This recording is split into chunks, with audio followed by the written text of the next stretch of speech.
ఈరోజు మచిలీపట్నంలో మరి దాదాపుగా మచిలీపట్నం ఎప్పుడైతే పుట్టిందో నాకైతే తెలియదు, కానీ మచిలీపట్నం పుట్టిన దగ్గర నుంచి ఒక సమస్య అనేది ఏర్పడింది. మరి మచిలీపట్నం పుట్టిన దగ్గర నుండి ఎంతమంది ఎమ్మెల్యేలు మారారో తెలియదు, కానీ మరి ఇప్పటివరకు కూడా అంటే ఈ ఇష్యూ అనేది ఈ మధ్యన బాగా నడుస్తూ ఉంది. ఎందుకు నడుస్తూ ఉందంటే, రోడ్ల మీద ప్రజలు ఎవరైతే కనుక వస్తున్నారో రాత్రిపూట్ల పెద్దవారైతే అంటే వయసులో ఉన్నవారు కానీ లేకపోతే కనుక ఎవరైతే పెద్దవాళ్ళు అయితే కనుక ఉంటారో వారికి రాత్రిపూట చూపు మందగించి రోడ్డు మీద పశువులు ఏవైతే ఉంటున్నాయో వాటిని గమనించక యాక్సిడెంట్లకు గురయ్యి ప్రాణాలు పోతున్న పరిస్థితి మరి ఉంటుంది. దీనిపైన మచిలీపట్నం జిల్లా కేంద్రం కాబట్టి ఇక్కడ ఉన్న కలెక్టర్లు ఎస్పీలు కానీ మరి డైలీ రోజు చూస్తే కనుక రోడ్ల మీద తిరుగుతూ ఉంటారు. మీ వాహనాలకు కూడా అడ్డు వస్తాయి. మరి దీనిపైన ఒకసారి మీరందరూ కూడా చర్య తీసుకోవాల్సిందిగా మరి మేమైతే కోరుతా ఉన్నాం.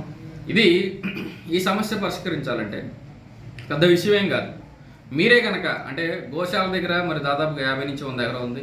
లేదంటే కనుక అంతకుముందు చూసుకుంటే బందరకోట దగ్గరే మరి ప్రభుత్వ స్థలం కేటాయిస్తే ఈ ఎవరైతే కనుక ఉన్నారో ఈ పశువుల యజమానులకి మరి ఆ స్థలాన్ని కొంతమంది కబ్జాదారులు వెంచర్లేసి ముక్కలుగా అమ్మేసుకుంటాం అనేది జరిగింది. అలాగే ఏదైతే జరిగిందో మీరైనా కానీ ఇప్పుడు ఒకసారి పునరాలోచించి అంటే టౌన్లో ఎక్కడైనా కానీ ఈ పశువులను మేపుకోవాలంటే కనుక స్థలం లేదు. వారైనా అక్కడ ఉన్న సీసీ రోడ్లలోనూ వాళ్ళ ఇంటి ఎదురుగుండా ఉన్న రోడ్లలోనూ వాళ్ళు వదిలేయాల్సిన పరిస్థితి, అది వాళ్ళ తప్పేం కాదు.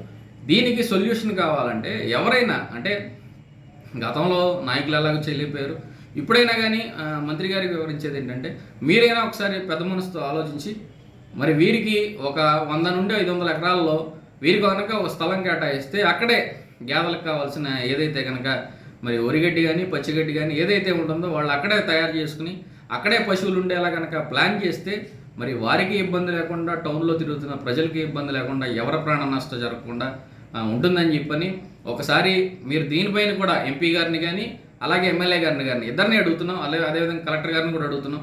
ఒక్కసారి దీనిపైన మీరు పునరాలోచించాలని చెప్పి మీకు విజ్ఞప్తి చేస్తున్నాను. Thank you.